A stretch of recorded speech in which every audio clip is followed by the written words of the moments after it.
Om Namo Bhagavate Vasudevaya. Om Namo Bhagavate Vasudevaya. Om Namo Bhagavate Vasudevaya. Thank you all for coming to this midweek house program. House programs, generally we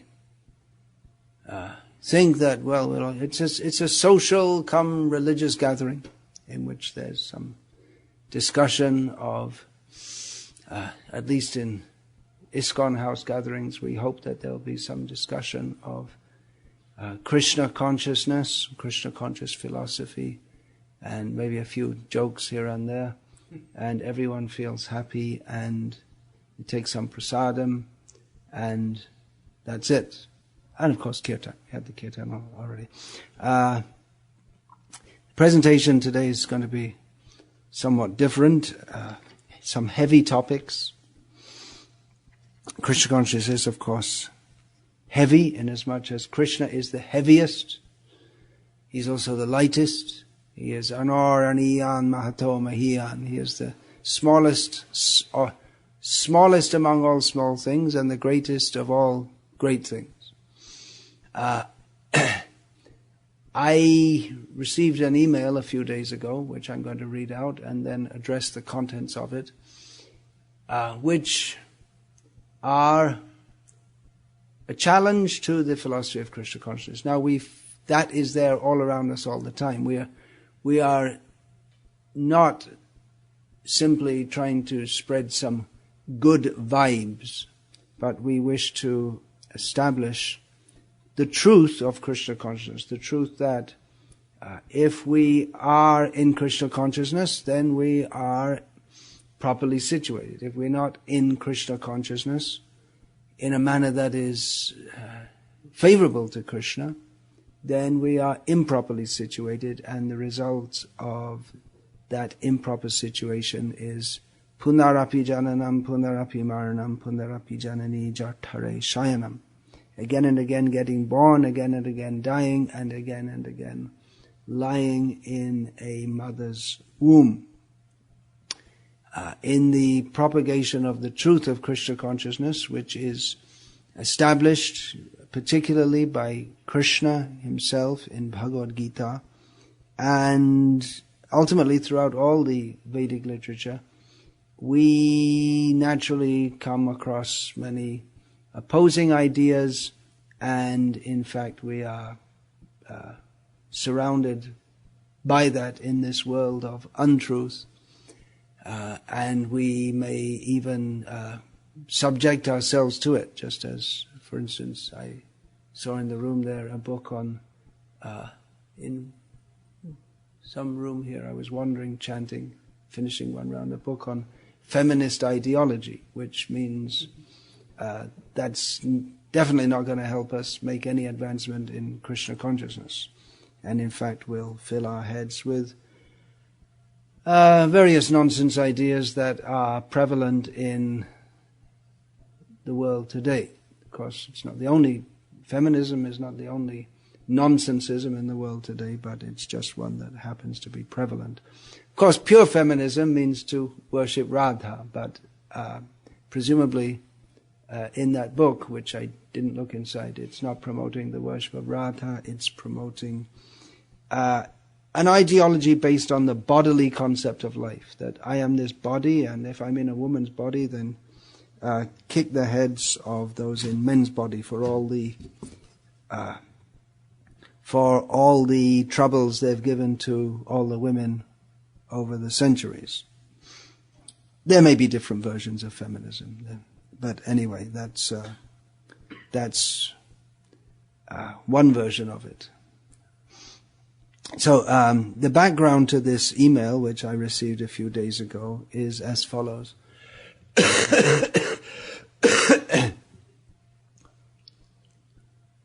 It's a heavy email, and it warrants a heavy response.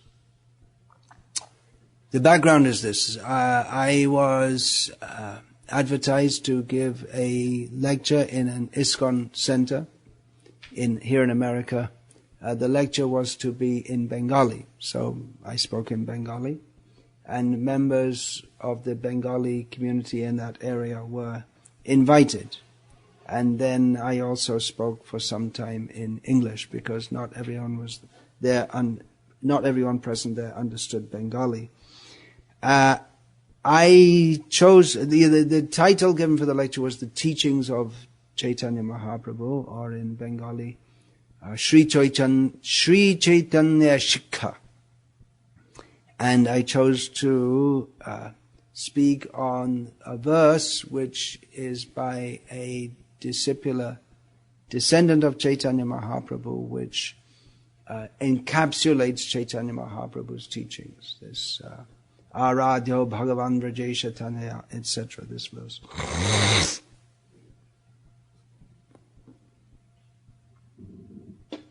Which establishes Chaitanya Mahaprabhu's teachings, which are different to other teachings. So people who are attached to other teachings might not be very happy to hear Chaitanya Mahaprabhu's teachings.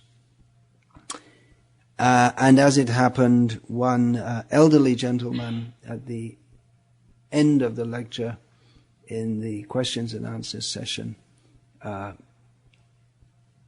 interjected the Yayata mang prapadyante tangs tataiva bhajami aham verse, and in which Krishna says, to render it in English for those of you who don't understand the meaning of this verse, as they, people in general, submit themselves to me, I similarly behave in reciprocation with them. So in my response to this, I cited some other Gita verses to counteract or refute the notion which is commonly associated with this verse, that therefore, whatever you do, it's all okay.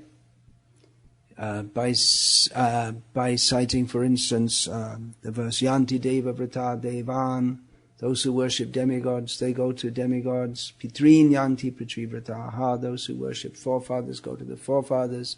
Bhutani Yanti Bhuteja, those who worship ghosts become ghosts.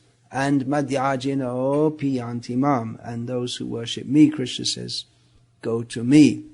And I cited, although this gentleman hadn't done so, the famous saying of the person who is known in Bengal in particular as Sri Ramakrishna Paramahamsa, Joto Mat Toto Pat, which is often translated to mean that all paths lead to the same goal. It's often understood to mean that. And I gave the example that this is incorrect according to Gita and even according to common sense. If you want to go to Seattle then you have to take the correct road. There's a particular road which goes there.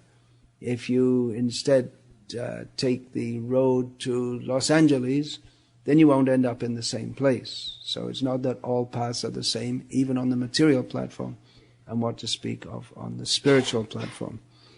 And he disagreed with this and said, no, it's a misinterpretation. But he didn't press the point, and I didn't either. A few days later, I received an email from this gentleman as follows. I am the person who, quote, gave you trouble, unquote, last week when you spoke at the ISKCON temple, and I won't give the name of the place.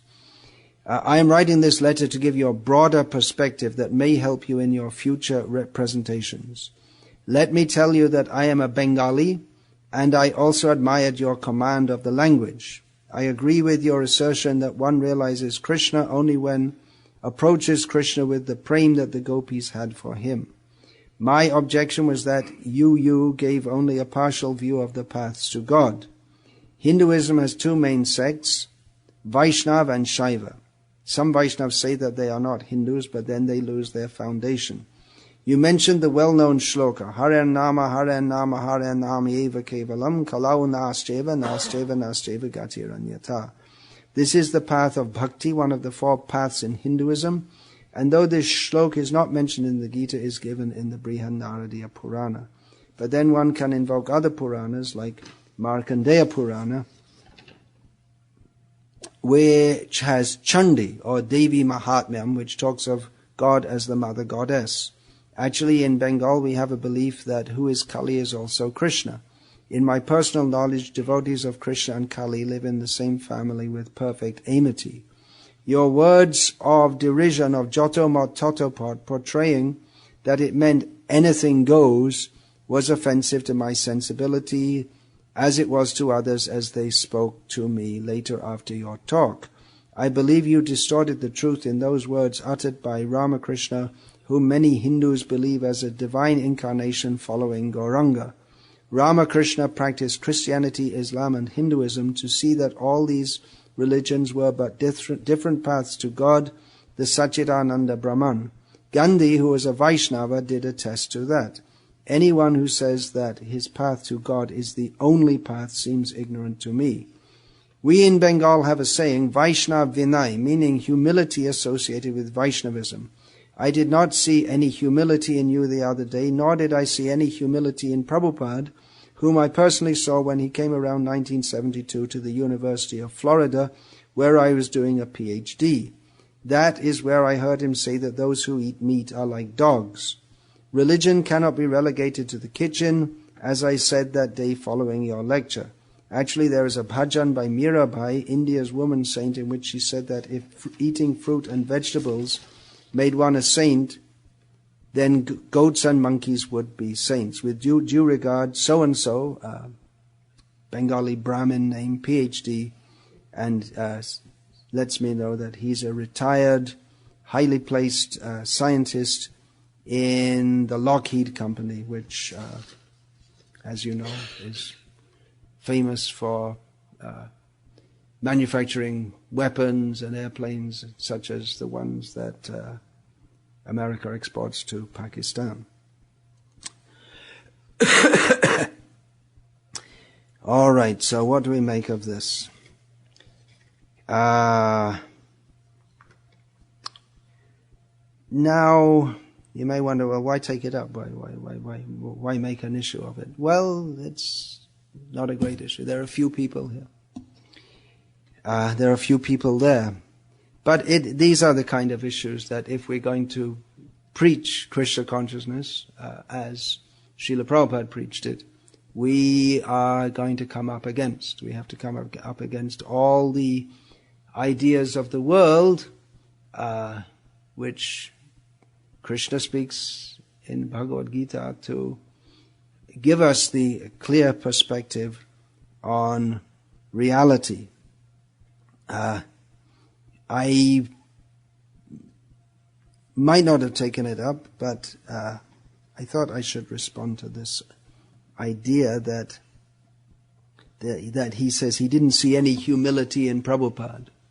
When I hear someone say, "You're not humble," it always strikes me as being contradictory. Because if someone says, "You're not humble," that means to say, "I'm humble and you're not." But it doesn't sound very humble to say so.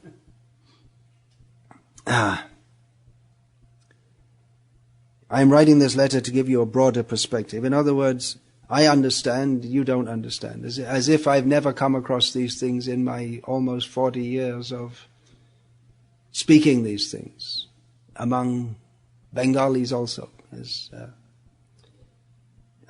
He's now going to instruct me. What's his qualification? He's a Brahmin by birth and a retired scientist, an elderly man. Let me tell you that I'm a Bengali. Well, that in itself is, if one identifies oneself first and foremost with the body that he's born in, well, according to Krishna, who I and pretty much anyone in the world would accept as a greater authority on spiritual knowledge than this gentleman. According to Krishna, yasyatma buddhi kunape tridhatuke swadhi kala tradishu bhoma ijyadhi yatirtha salile yatirtha buddhi salile nakar hijid janeshva bigneshu sa eva gokaraha. According to Krishna, this is from Bhagavad Purana, he says that a person who identifies himself with the body that he is presently inhabiting, which is after all composed of mucus, bile and air, who thinks of the land in which in this present life he is born in is worshipable, who thinks that religious pilgrimage is complete simply by going to a holy place and taking a bath there, such a person is no more intelligent than an animal. That's what Krishna says. I agree with your assertion, as if, well, his agreeing makes it correct, but it's not my assertion. It's what Chaitanya Mahaprabhu says, that one realizes Krishna. Actually, I didn't say that. One realizes Krishna only when one approaches him with the prem that the gopis had for him. It's not only the gopis who can approach Krishna. There are many devotees in many there are devotees in Dwaraka, there are devotees in Vrindavan who are not gopis. There are many devotees who realize Krishna. So the point that in that verse is Ramya Kachetupasana Rajavadhu Vargena Yakalpita. That the highest mode of worship of Krishna, Chaitanya Mahaprabhu says, is that of the gopis. My objection is that you gave only a partial view of the paths to God. Well, I didn't say that I was going to give a comprehensive one. I was asked to speak on Chaitanya Mahaprabhu's teachings, which is that, based on Shastra, that Krishna is supreme. Hinduism has two main sects, Vaishnava and Shaiva. Well, so what? I didn't come in saying I was a Hindu, nor did Chaitanya Mahaprabhu say that he'd come to teach Hinduism. I came to this Krishna conscious movement in search for the truth, for God, which I was fortunate enough to find the path for, being taught by Srila Prabhupada. Hinduism is a recent term, which was originally given by Muslims in a derogatory way to the people that they called Hindus, not having any other name for them. And later Hindus adopted that and said, Garv se kaho ham Hindu hai. Say it with pride, I am a Hindu. But it was originally a derogatory. Hey, you dog. And you go and call a person a dog, and he says, well, I'm a dog. I say, I'm a dog, and I say it proudly. But it's an insult. The term Hindu is meant as an insult for the particular kind of kafirs in the Muslim vocabulary who inhabited India. So Hinduism has two main sects, Vaishnava and Shaiva. It's interesting he divides it like that, as in Bengal the two main divisions are Vaishnavas and Shaktas, or worship, as he mentions in here, worshippers of Shaktas, worshippers of Durga, and particularly in Bengal in the form of Kali. Of course, the Shakta sect of what can be called Hinduism is that can also be considered a subsect of the Shaiva sect, because Shakti in this world is the wife of Shiva. Some Vaishnavas say they are not Hindus, but then they lose their foundation. Well, no, the foundation is Shastra, not some nebulous Hinduism. This, for Vaishnavas to identify themselves as Hindu is very problematic. Just like, then what, we have to take what someone like this says. If we say we're Hindus, then we're all lumped in with Sai Baba and this Baba and that Amma and this Appa and this Dada. There's some Dada Bhagavan in Gujarat. And there's so many Bhagavans and this Parivar and this and so many ideas which are not based clearly on the teachings of Bhagavad Gita as it is. It becomes very problematic.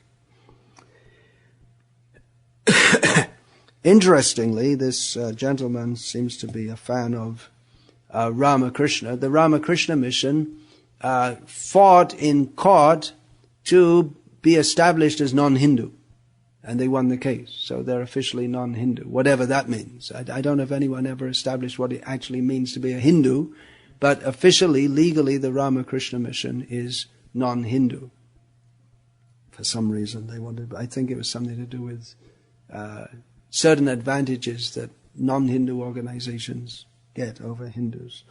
So I mentioned the well-known, he says that I mentioned the well-known shloka, Haren Nama, Haren Nama, Haren. Yeah, the Hindu word, by the way, just to get back to that, is you won't find anywhere in Vedas, Mahabharata, Vedanta Sutra, anywhere in the Puranas, in Bhagavad Gita. It's a relatively modern term.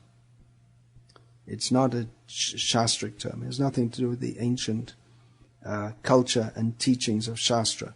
So I mentioned the well-known shloka, Haren Nama, Haren Nama, Haren Nama eva kevalam, kalo nasteva, nasteva, nasteva gatiranyata.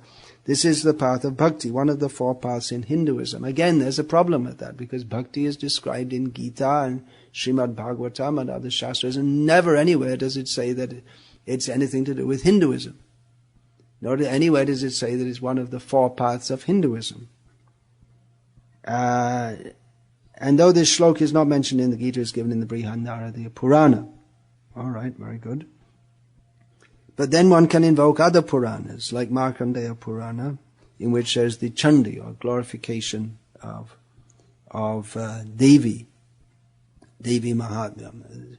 You can do, but nevertheless, Brihadaranyaka Purana says, Haren Nama, Haren Nama, Haren Nama eva kevalam. It doesn't say only for bhaktas.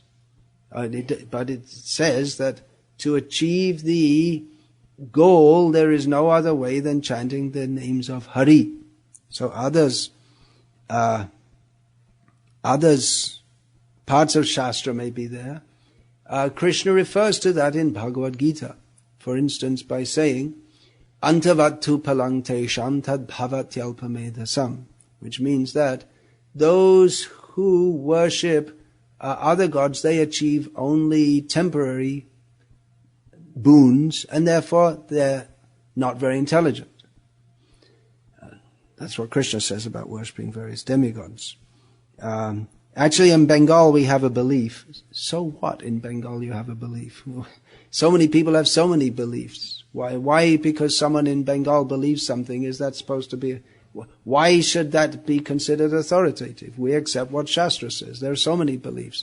There were people in India, Hindus, who used to worship Kali and kill others and rob them. They were called their Thuggis, and the British wiped them out. So they believed that they were doing it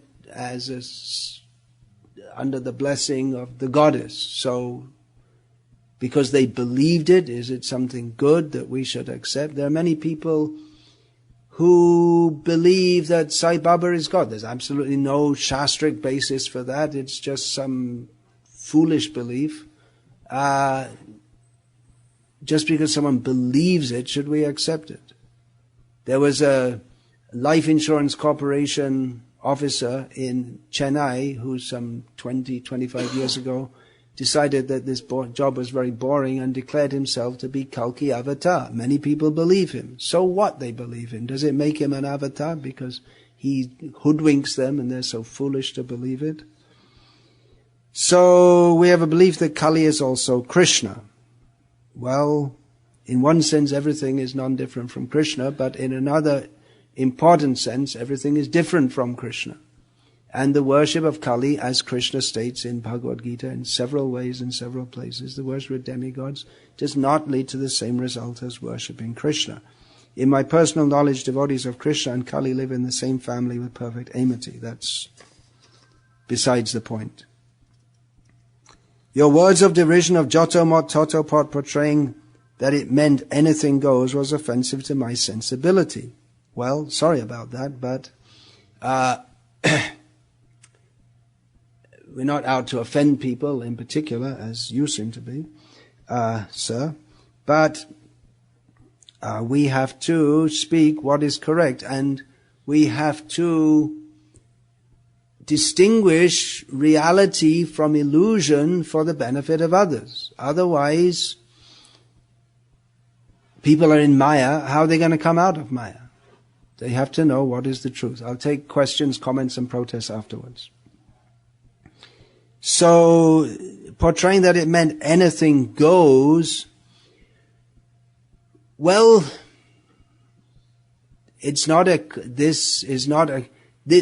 a start, this saying, Jato mat tato pat, is not according to Shastra.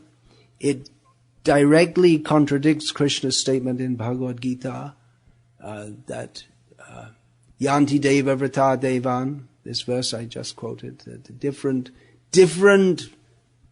methods of worship lead to different goals, to different places. And Krishna's statement, Mam ekam sharanam raja, surrender to me only.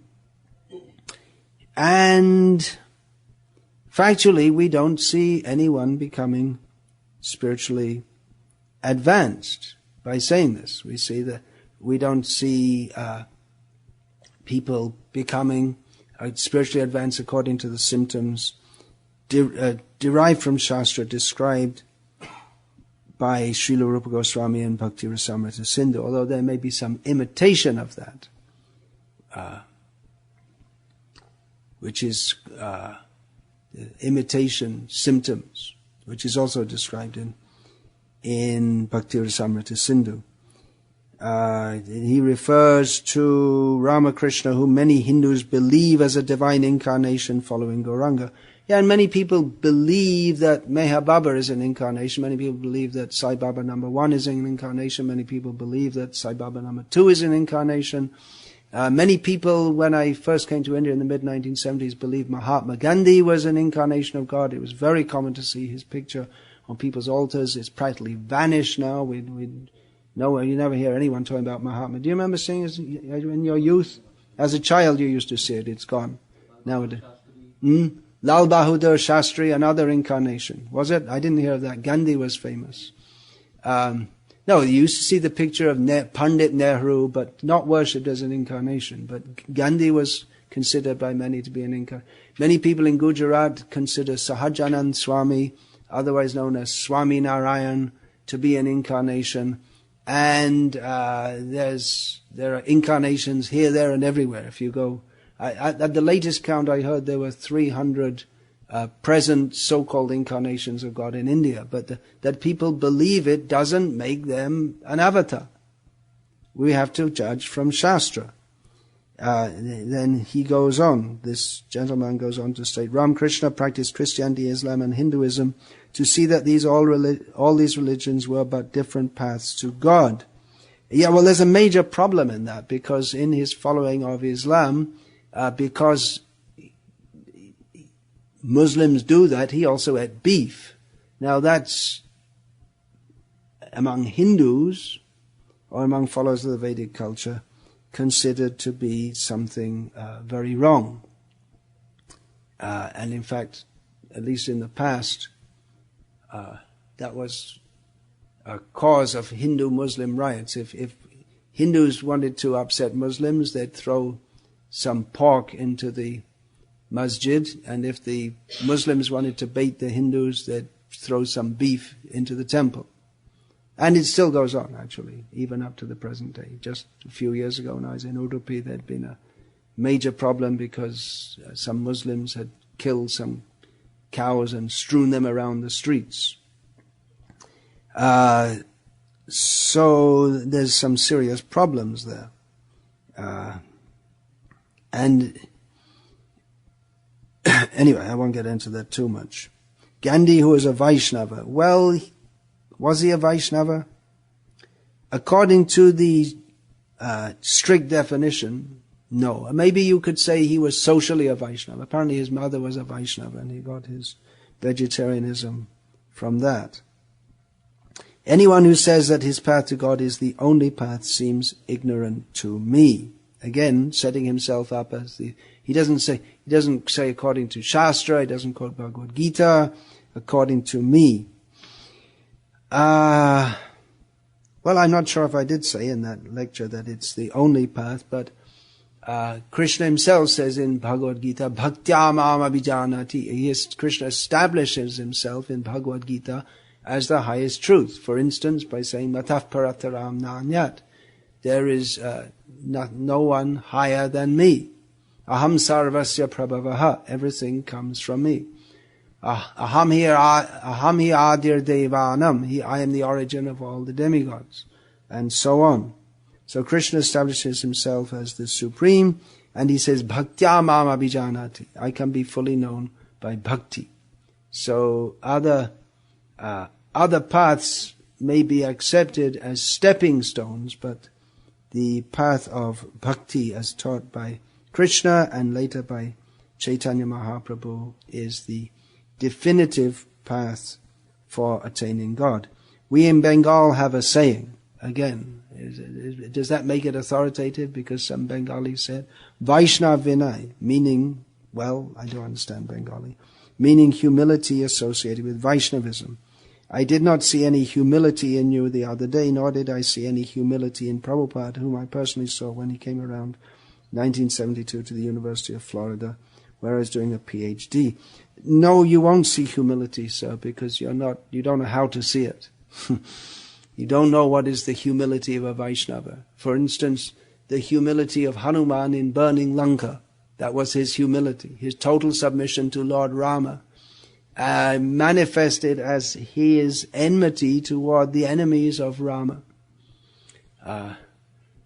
Humility doesn't mean, as is understood in the worldly sense, that you just, whatever anyone does or says, yes, all right, very nice. But humility means to serve Krishna and the Vaishnavas and help them in their mission of, as a servant, take a role in their mission of propagating the actual truth distinguished from illusion for the benefit of all. The actual truth being that we are all Mamai Vangsho Jiva Loki Jiva Bhuta Sanatanaha. We are all eternally part and parcel of Krishna, but manah shashtan indriyani prakriti sthani karshati. We are all struggling in this material world with the six senses headed by the mind. So to give people that knowledge is the humility of a Vaishnava. The humility of a Vaishnava is that he thinks himself very fallen and lowly, but he doesn't avoid the service of Krishna. Just like Arjuna was propagating a sentimental idea of humility, but Krishna told him to fight, and Arjuna was humble enough to accept Krishna's order to fight. He submitted himself to Krishna. For this gentleman to say he doesn't see any humility in Prabhupada is very dangerous for him. And it really is the cap on this whole condescending letter, that he thinks that he's in a position to criticize Srila Prabhupada and say that he doesn't find any Vaishnav humility in Srila Prabhupada, who's spread Vaishnavism all over the world.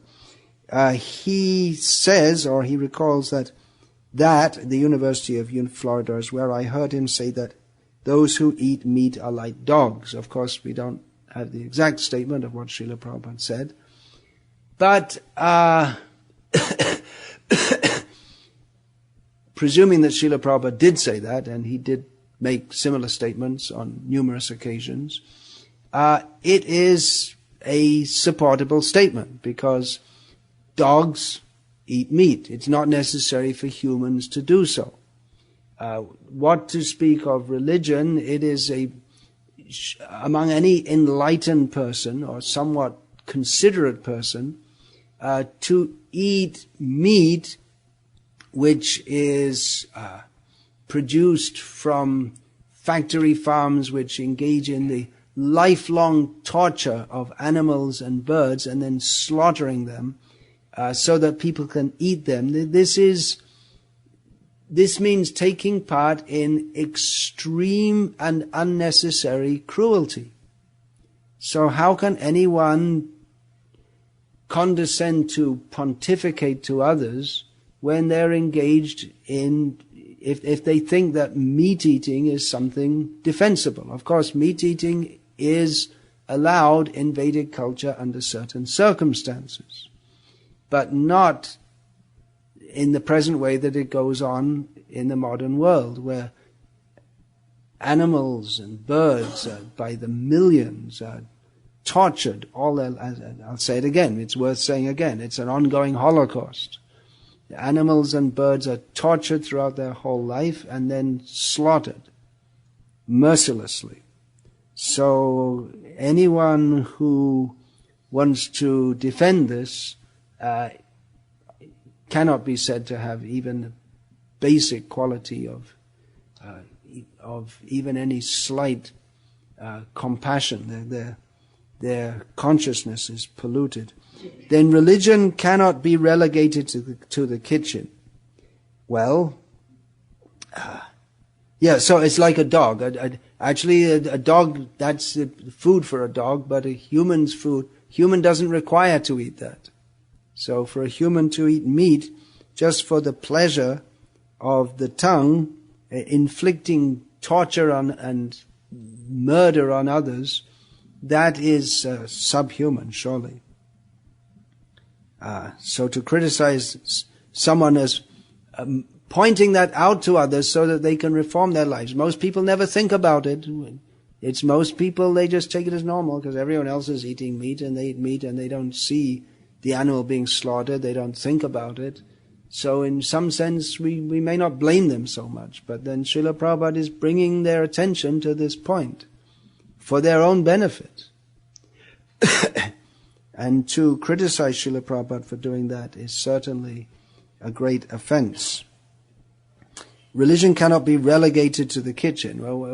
But actual religion is all-pervading in all aspects of life. It's not absent from the kitchen.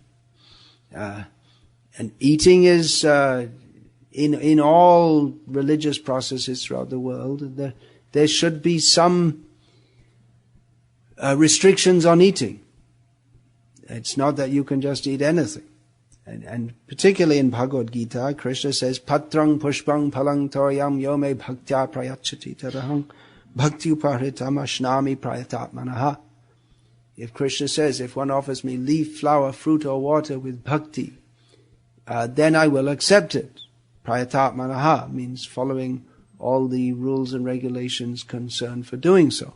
So religion is very much in the kitchen. It's not only in the kitchen, but it's not just some Bengali belief also. It should pervade all aspects of life. There's a bhajan by Mirabai in which she says that if eating fruit and vegetables made one a saint, then goats and monkeys would be saints. All right, very good. But I didn't say that eating vegetables make you a saint, so it's irrelevant in this context. It's not simply that by eating fruit one becomes a saint, but if one eats for the pleasure of the tongue, and especially if one eats for the pleasure of the tongue, food that is produced by inflicting gross suffering on other living beings, then he certainly cannot be a saint. You get the point? It's not simply that by eating vegetables one becomes a saint, but by partaking in the gross cruelty that is involved in animal slaughter, one is certainly debarred from being a saint. So there are a few points. These again, if we're going to speak the message of Chaitanya Mahaprabhu, then we can expect all kinds of opposition from all kinds of ideas, which are all summarized by Krishna in Bhagavad Gita,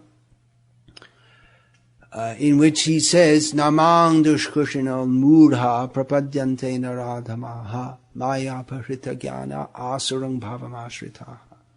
Krishna says that 4 kinds of impious people do not surrender to me.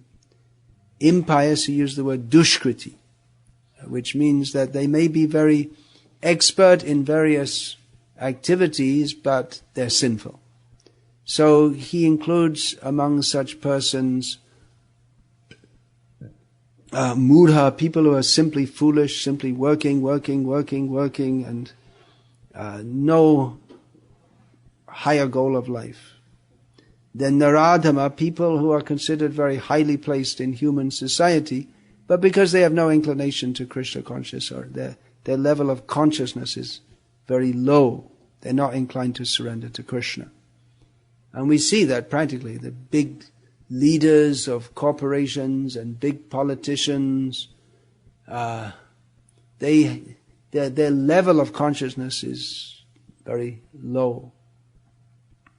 They're not cultivating higher consciousness, what to speak of Krishna consciousness.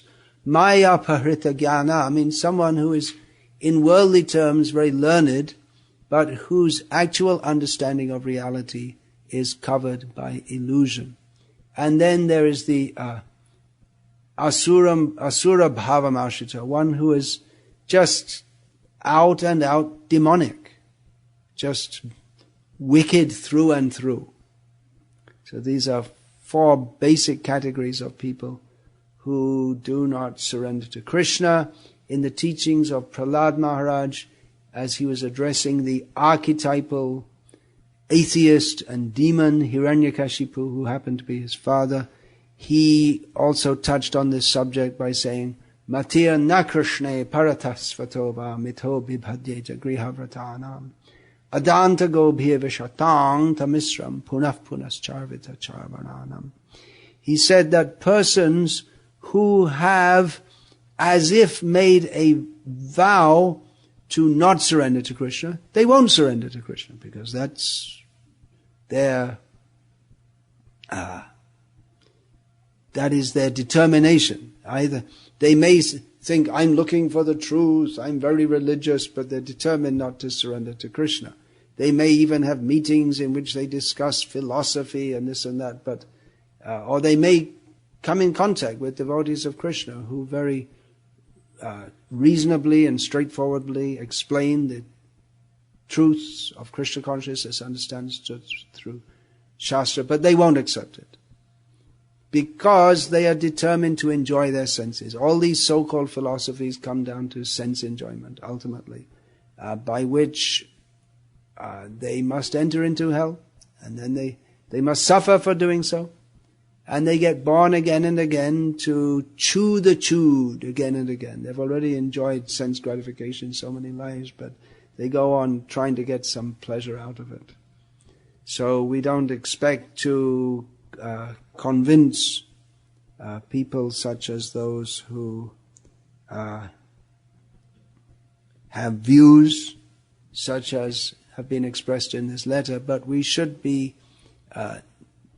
able to reply to them or to others who may be influenced by this, but who are not so much against Krishna consciousness. We should be able to convince them. Of course, this gentleman would say, well, I'm not against Krishna consciousness, but he has his own definition of it. For instance, he considers himself to be better than Srila Prabhupada, which is patently absurd, even if he is a PhD, which won't help you in spiritual understanding. All right, so you had a question, comment, or protest, which you've... A couple of comments and a couple of questions. Yeah, okay. Excuse me, let me just let out a little cough here.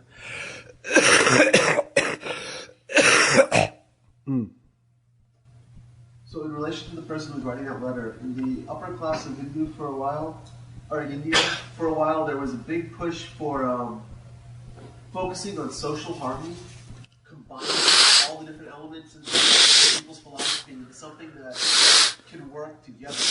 And that seems to be the primary focus that this person has in a lot of different elements. Not Okay, so much religious as social cohesion. Shall I comment on that? Yeah, okay.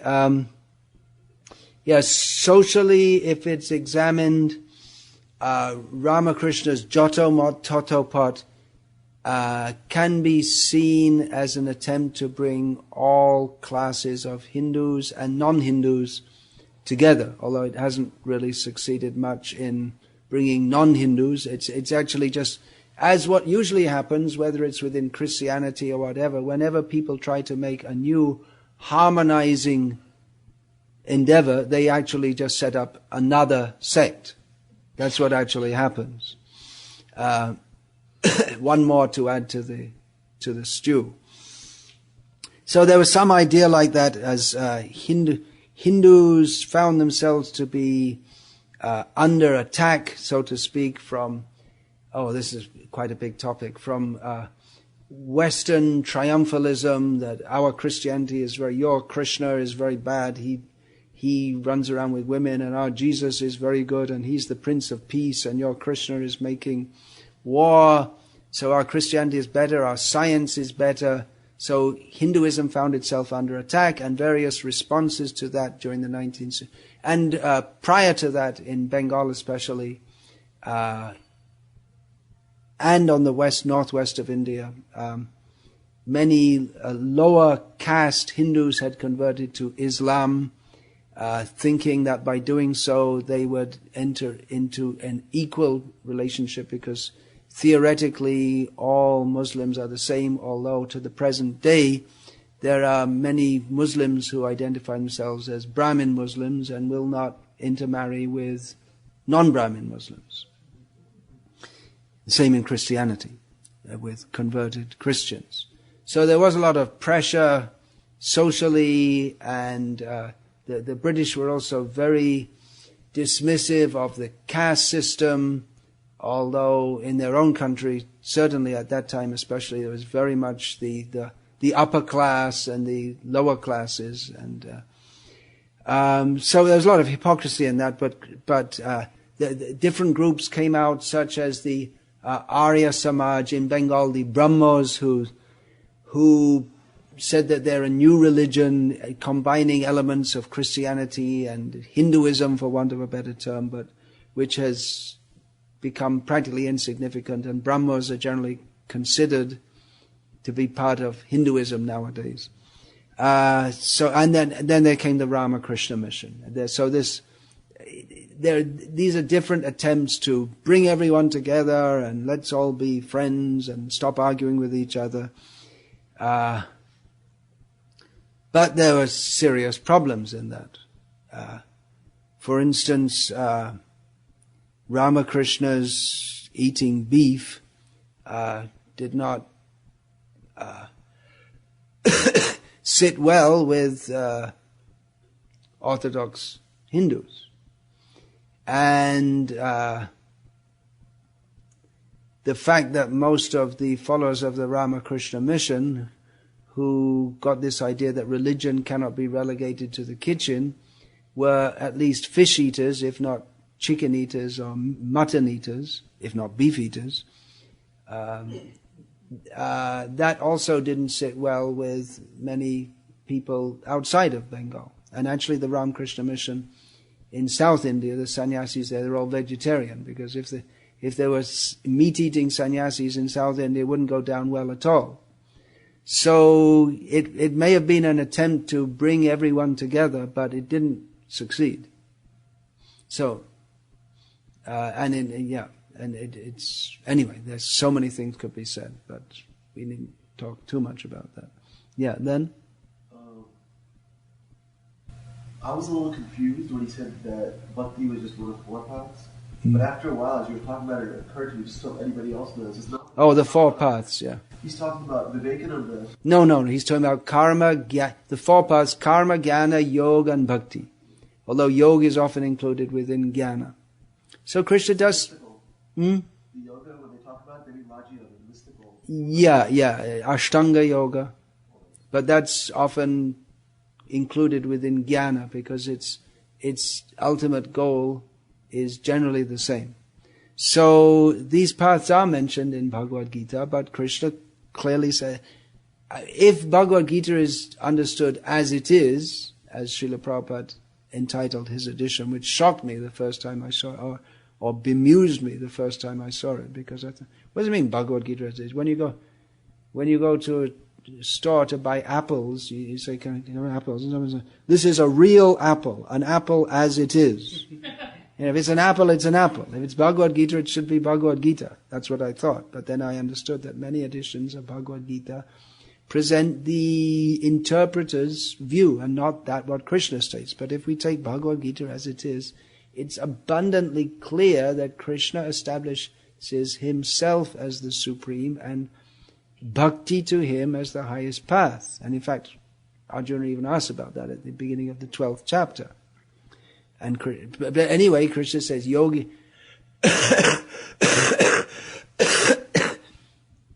after saying to Arjuna at the end of the 6th chapter, Tasmat yogi bhavarjuna, Arjuna, you should become a yogi. But then Krishna says, yogi nam api sarvesham nadgatein antaratmana shraddhavan bhajate yomam samayuktatamo mataha.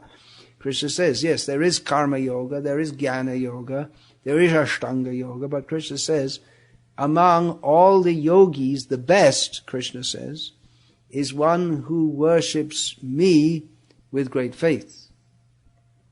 So it's not that Krishna says that all the paths are the same, which is a common misinterpretation of Krishna's teachings in the Bhagavad Gita by people who don't want to surrender to Krishna, because they fall in the category of dushkritis,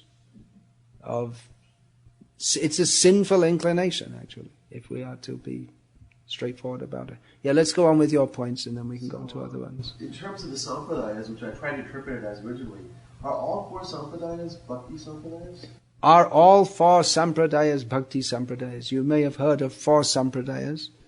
There are, in this Kali Yuga, there are 4 Bhakti sampradayas which are prominent in this world. There are other sampradayas also accepted as a Vedic sampradaya, at least by Chaitanya Mahaprabhu, is the Shankara sampradaya, which is impersonalistic.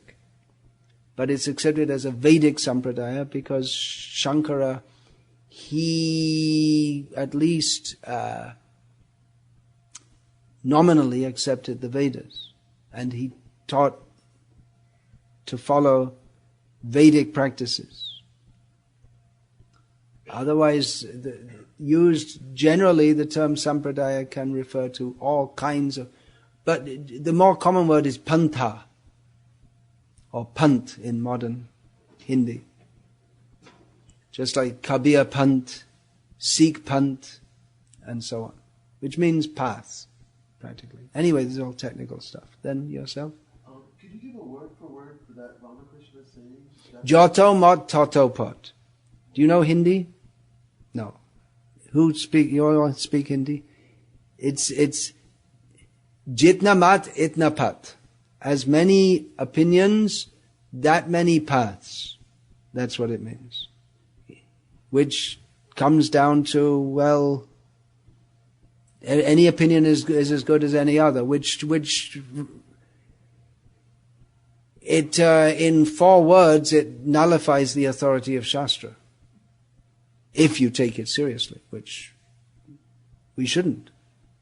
Why is Ramakrishna all of a sudden supposed to be some authority? What is his authority? In Vedic culture, one derives authority from quoting Shastra. But this is just his opinion. And as I said to that gentleman that evening, well, if you take that all paths are equally good, well, or all opinions are equally good, then my opinion is that your opinion is bogus. So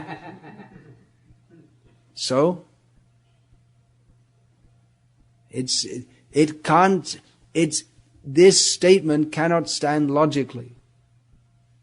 If you just by that example, it cannot stand logically, because if you say all opinions are equally good, then my opinion is that all opinions are not equally good. So it cannot stand a simple logical analysis. I never speak the truth. I'm just saying this as another example of a statement that cannot logically stand.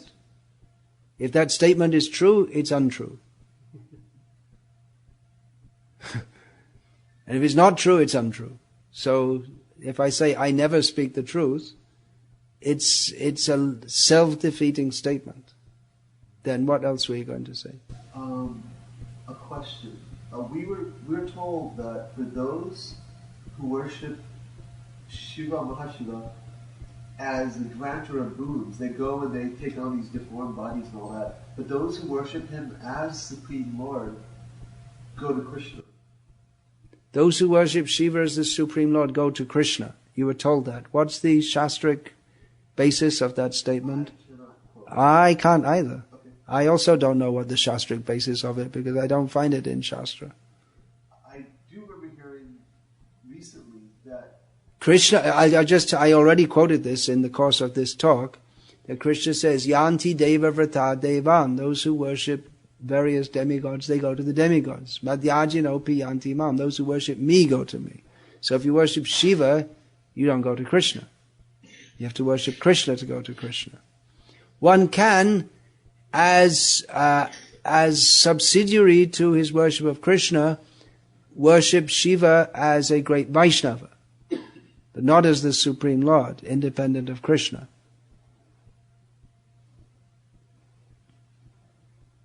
It's a great science. We should understand it. Most of the Hindus, for want of a better term, in this country are highly educated in material subjects, but highly uneducated in spiritual subjects. So I suggest that you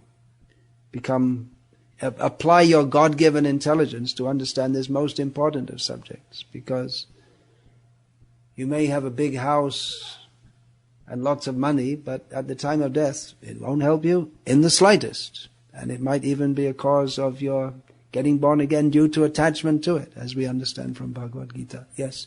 So, your question, please. Maharaj, can you please spend just a few minutes to speak about your background, how you learned about Krishna? My background, how I came to Krishna consciousness. Well, it's described in one of my books that devotees often ask me about my life prior to coming to Krishna consciousness.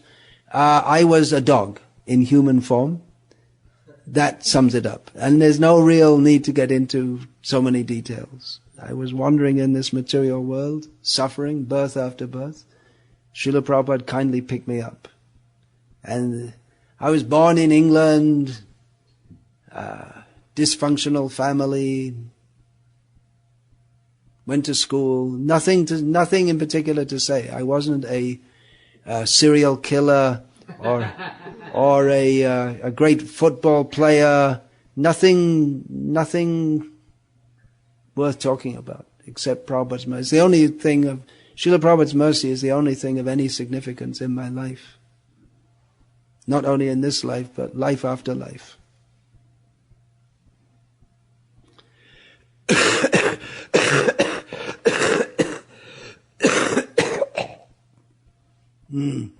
just wanted to make a comment on the Jagomat Tadubhat. Like as you said that it nullifies the Shastra, I was thinking it also nullifies... Jatamat Tadubhat doesn't actually nullify Shastra, but it seeks to. It cannot nullify Shastra. I should qualify that statement. But it also makes nonsense of any material laws also. You know, if people can, whatever they want to do, that is my opinion. Yeah, even materially it doesn't work. If you drive in Texas without a seatbelt and the police stop you and say, well, in my opinion, and you say, well, you can have your opinion, but in my opinion, you have a $250 fine. Just to lighten up a little bit here, there's an interesting anecdote from merry old England in which a person was sent a ticket for dodging a light with a photo of him doing so and given a £10 fine. They don't find them so much in England. £10 or whatever. So he sent back a photo of a £10 note. And he got back in the post a photo of a pair of handcuffs.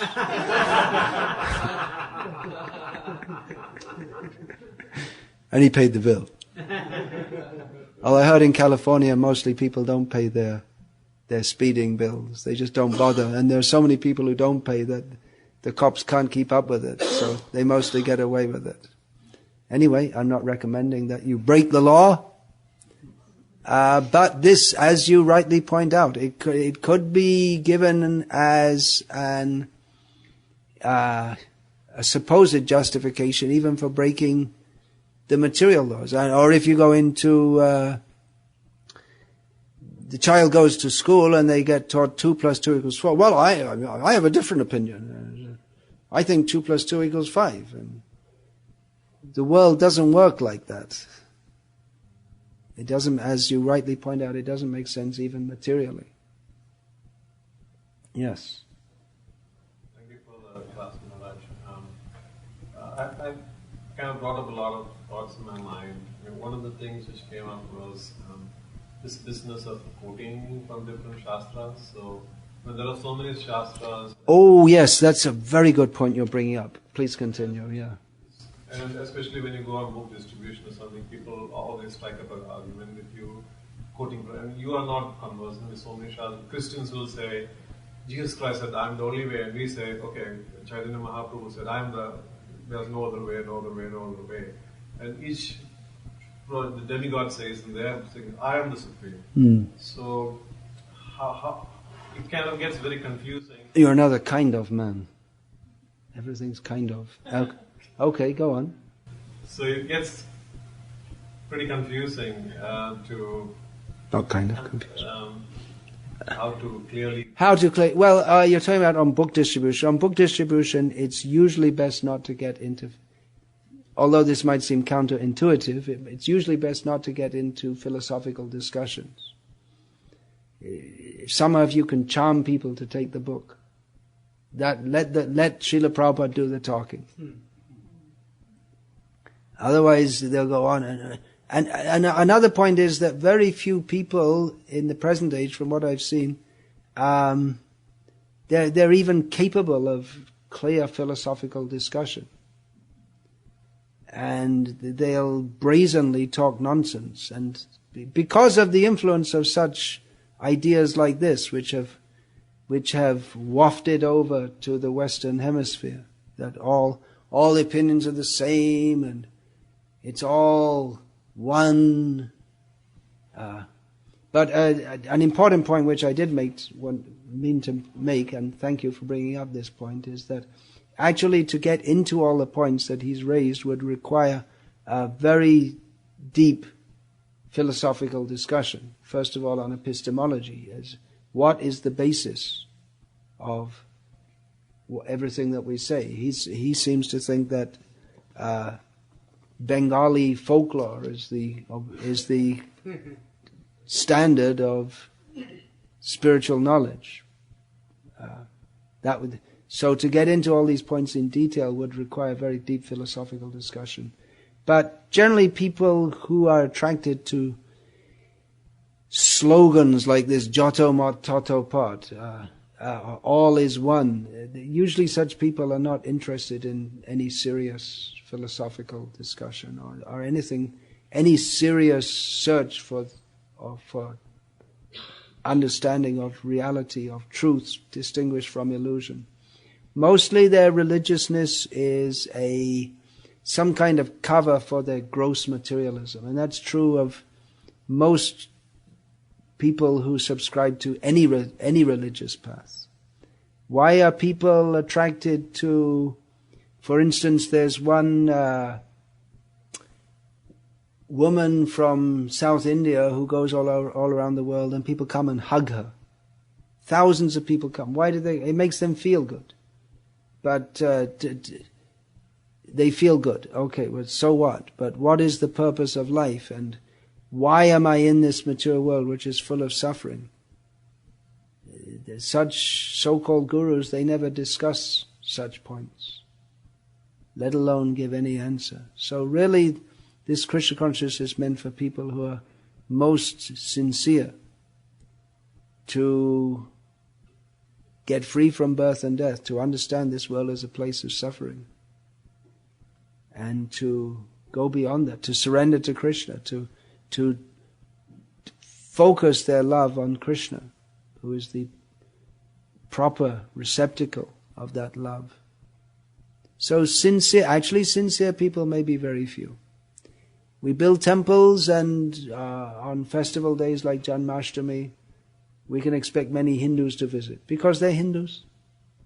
And it's what they do on Janmashtami. But actual serious practice of Krishna consciousness, we don't expect so many people to take it up very seriously. Most people take things like going to football games and barbecues more seriously than becoming free from birth and death and understanding the actual purpose of life. Sad but true, yeah. Just to comment on the wording of Prabhu's question, just for clarity, as far as I know, Jesus never said that he was the only way. He said he was the way, in terms of Guru. In John, it's translated like that. Jesus said that I am the way, the truth, and the life, and no man comes to God but through me, according to present translations of John, in the epistle of Saint John. Although in the previous, John was the last of the Gospels. John was the last of the Gospels. None of them were written during Christ's lifetime, and that it only appears in that Gospel. But apparently, according to some scholars, the way it's written, that this statement is made in the, now my ignorance of grammar is coming through, in the present tense, the present. What's that called? Any idea? It means right now. That means, if present perfect. Is it present perfect? Okay, thank you. I should have stayed awake in my grammar classes in school. It's like saying something like, if I were to say, I have a cough, that statement is true now, but it's not true for the next 2,000 years. So apparently this statement was made in the present perfect, in whatever language it was. The Gospels, I believe, were written in Greek, and Jesus spoke in Aramaic. So in the original Greek, which got translated into Latin and then into English, it was like that probably in Palestine at that time, Jesus was the only way, but that's not necessary. I had this question being raised as a Christian, and I suppose that many people being raised as Christians in the modern Western world also have the question, because at that time, in the 1960s, when I was becoming a little aware of the world more than simply what I have to eat and just the immediate world around me, I became aware that there are various religions throughout the world, some of which predated Christianity, and it just struck me that, well, all these people, they're also talking about God, and how is it that all of a sudden Jesus pops up in one remote corner of the world, and he's the only way for everyone in all times and all places and all circumstances? So does that mean that the highly developed theology of Vaishnavism, it's all bogus? Well, that's what certain Christians would tell us, but it doesn't seem to make any sense, seeing as, certainly the theology of Vaishnavism is far more developed and sophisticated than that of Christianity. So the statement that Jesus is the only way, if it's taken literally in the sense that literalist Christians, especially here in America, there are many such persons do, doesn't present Jesus in a very good light, actually. Yeah, you were going to say something else? No. I was, yes.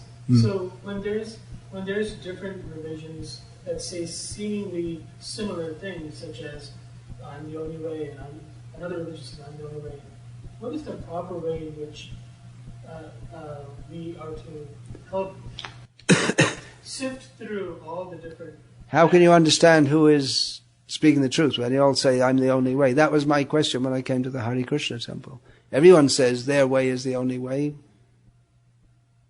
But Krishna doesn't say that in Bhagavad Gita. He does say that ultimately he is to be reached by bhakti, but he also describes that there are stepping stones toward that. Karma, jnana, yoga are stepping stones toward that. So this idea, this is the only way, that may be helpful for persons who are not very developed and to fix them in their path. Krishna says in Bhagavad Gita that yo yang chanang bhakta shraddhayachatam ichhati tasya tasyachalang shraddham tameva vidadhamyaham. Krishna says that someone who wants to dedicate themselves to a certain demigod, I give them the immovable faith. I give it, Krishna as Paramatma in everyone's heart. He gives the immovable faith by which they think that this demigod is all in all and is the best. And that can be understood to be applied to full faith in Islam, whichever branch of Islam you may be in, or in Christianity, in whichever branch of Christianity you may. The Jehovah's Witnesses, we're the only ones, and all the others are going to hell. It may be applied to atheism, to communism. People feel the need for some focus in their life, and Krishna provides that. But those who are on the Vedic path, they can make better advancement toward the goal.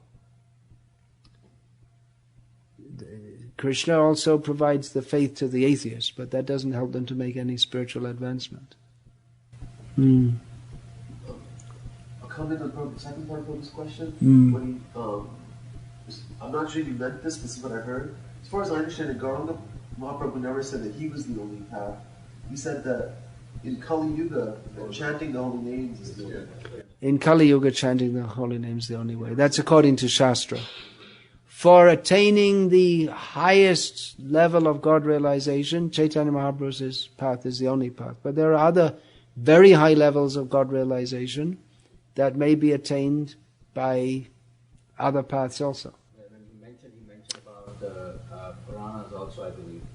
Like we hear that there's a Shiv Puran and other Purans. There's Shiv Puran, Markandeya Puran. These within the Shastra, these particular Puranas are stated to be for persons who are in the lower modes of nature, tamoguna. So there are different Puranas, there are 18 Mahapuranas, among which 6 are for persons in Sattva-gun, 6 for persons in Rajoguna, and 6 for persons in Tamoguna. So one way in which Krishna makes faith in different demigods strong is to provide Shastras which say that, for instance, Shiva is supreme. But then, like I say, if we're going to get into this, then we have to get into a lot of epistemology. But then we see that in Shiva, that Shiva worship, that has characteristics of tamoguna, as described in Bhagavad Gita. So how can we, which is the lowest mode, jaganya guna vritisto, adho gachanti tamasaha. It's the abominable mode, Krishna says, which takes one into darkness. So, anyway, it's a big topic to understand all these points in great detail. You mentioned several times during your lecture about how material knowledge will not help us at the time of death, and how the spiritual knowledge will. Well, what about everything in between? How will genuine spiritual knowledge, how does that relate to anything else we do? Material knowledge will not help us at the time of death, spiritual knowledge will not. And what about anything in between? Can you define what you mean by that which is in between? In other words, how does spiritual knowledge relate to everything else we do that's not... Oh, yeah, that reminds me. The point of social amalgamation. I think you raised that point. You raised that point. That's already there in Shastra. That's given in Bhagavad Gita. It's called the Varnashram system, in which people are supposed to, according to their guna and karma, their inclination, which they've received from previous lives, and their inclination, their outlook, their mentality, their proclivity to work, not according to janma, not according to their birth. People are engaged in different occupations and they're supposed to cooperate for the service of Krishna. This is Krishna's social harmony program, which had been hijacked and converted into the caste system. On the basis of birth, people claim superiority over others. And even though Brahmanas, they are supposed to be superior to others, but it's not meant to be exploitive. One in a superior position is supposed to act for the benefit of others. The idea of social harmony in which everyone is equal can never work. It's impossible. There always have to be leaders in human society. Even in democracy, which is theoretically the rule of the people, there's a chief executive in this country, the president of the state, whose role, whose privilege, whose power is clearly far greater than that of any one of you in this room who might have voted for him.